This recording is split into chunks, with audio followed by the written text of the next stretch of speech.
watching ABC 36 on your side. Good Day, Kentucky.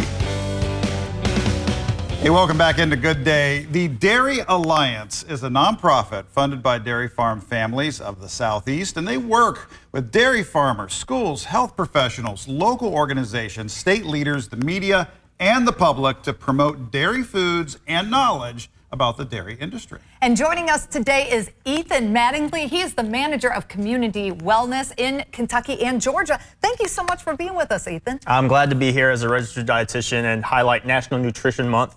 The month of March, a dietitian's favorite month of the year. And every year there's a different theme. So this year we're talking about beyond the table. So how do we pick healthy foods, not only for our body, but that are going to support our lifestyle, our budget, and the environment as well. Ongoing questions in our household and many out there as well. So yeah, you hit on it. So what are some easy places to start with? Absolutely. So, it's great to have a meal at home at the table, but that doesn't always happen. We're on the go a lot. So we want to make sure that we have strategies in place that help us prepare to eat well. So stock your car with nutritious, non-perishable foods. Peanut butter crackers, nuts and seeds, dried fruit are all great options. And then when you're going to sport events, youth activities, your lunches at work, road trips, pack a cooler with an ice box. Bring on some protein foods that are going to help you stay full. String cheese, hard-boiled eggs.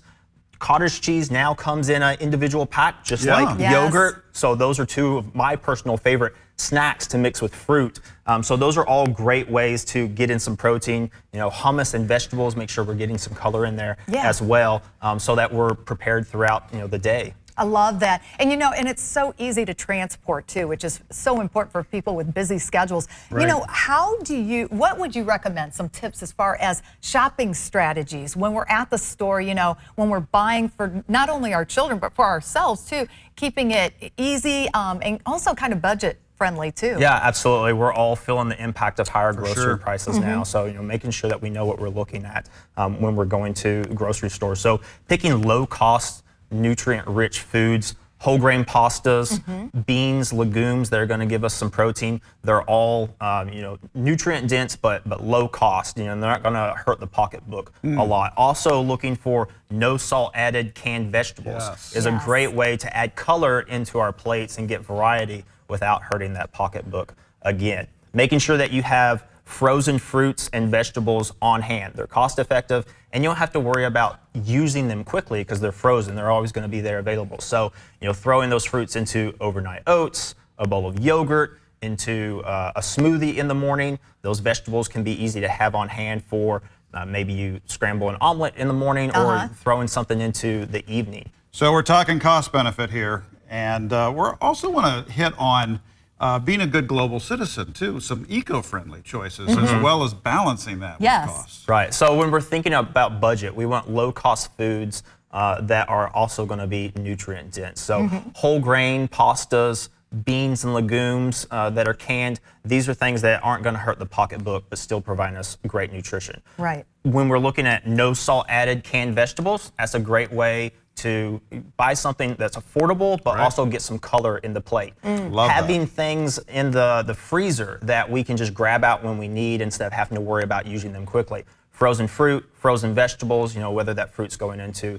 a bowl of yogurt, overnight oats, a smoothie in the morning. Vegetables have a myriad of uses, whether maybe you thaw some for a salad, throw them in a stir fry, throw them in an omelet. Also too, making sure that we're comparing the cost of something to the nutritional benefit. So milk, real dairy milk compared to non-dairy alternatives, has 8 grams of high quality protein at 25 cents per 8-ounce serving. So few things, you can get a bargain on for a quarter anymore, right? So that's outstanding. Ethan, I'm sure you run into this with a lot of folks. There's like this mental roadblock where I'm like, this is so difficult to figure out. Well, it is when you're trying to do it as you're heading out the door. So just even 5 minutes of pre-prep the night before, I think would go a long way to making this happen. Absolutely. Right? I mean, I'll confess my weeks look much better when I sit down on Saturday or Sunday and plan what I need to get from the grocery versus just doing it as I go. Having that plan in place. I know I'm going to do A, B, and C. I know I'm going to have yogurt for breakfast. I know I'm going to have leftovers for lunch, things like that. And so as you were talking, eco-friendly, what can we do? The first place to start is reducing food waste at home.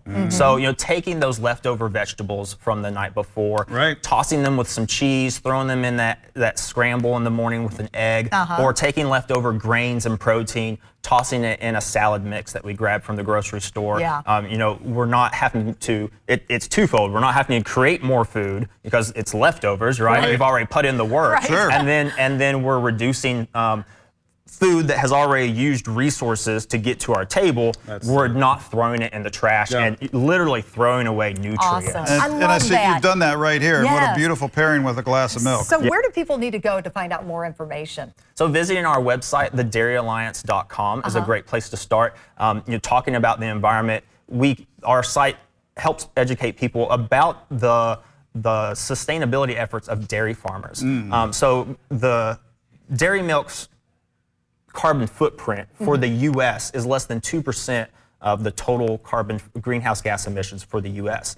And so since 2017, a gallon of milk in 2017 required 30% less water, 21% less land, and had a 19% lower carbon footprint than a gallon of milk 10 years before that in 2007. This is significant. It is. And then our website also has great recipes like our strawberry banana smoothie and dairy information. If you're someone that deals with lactose intolerance, you still want to enjoy dairy, we talk on there about how yogurt has probiotics that are going to help us digest that easier. There's tons of lactose-free dairy options on the market so that people like that can still enjoy all the benefits. Ethan, thanks to your organization for putting us on the right track. So many great ideas. We want you to encourage you to check out that website to learn more. Yeah, absolutely. Thanks Come back again and for see coming us in. too. For sure. It's a big Thank you. topic. Appreciate you. Back after this. Stick around.